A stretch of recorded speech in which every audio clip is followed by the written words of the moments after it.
I was watching Thunderbolt, a 1995 Jackie Chan film, and planned on giving it an okay review when I finished it, but there was something about the fight choreography that was a little off. The editing was very choppy, and there were a lot of awkward camera angles which are unusual for your typical Hong Kong Jackie Chan movie. Traditionally, they try to use as few cuts as possible to show off their stunt work. So I went back to rewatch the fight scenes again to see if my opinion changed, and this was my reaction.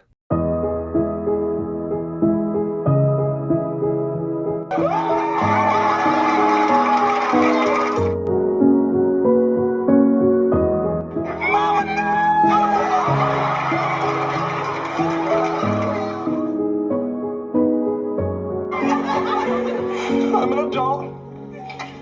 I can handle this.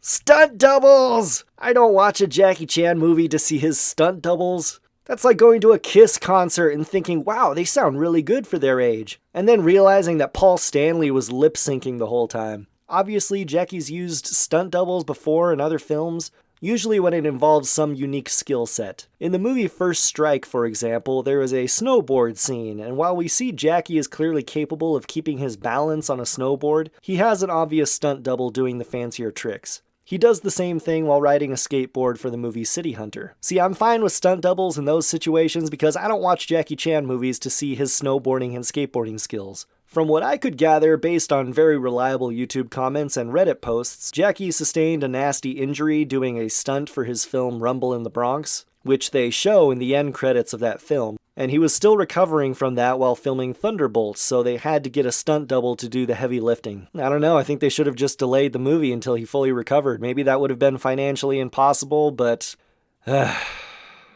what can I say? Briefly, the plot is Jackie Chan runs a car repair and tow service, and he works with the police to identify and tow away cars in Hong Kong that have been illegally modified for street racing. He ends up putting the wrong blonde guy with a ponytail in jail, who ends up escaping and kidnapping Jackie's two sisters, and he challenges Jackie to a race in Japan. It has some entertaining car races, but a lot of potentially cool scenes are completely ruined due to weird editing choices like excessive use of slow motion. There is a scene where Jackie is caught inside a large shipping container that is getting tossed around on a crane, and the scene could have been really cool, but it was mostly done in slow motion, and not even with a high-speed camera, but with the regular 24 frames per second, which makes it look choppy and blurry. If you don't mind watching Jackie's stunt doubles do some admittedly cool stuff, even though I think it was ruined by the editing, then you might find it somewhat enjoyable. But I watch Jackie Chan movies to watch Jackie Chan do what Jackie Chan does, and Jackie Chan does cool stunts, because Jackie Chan is Jackie Chan.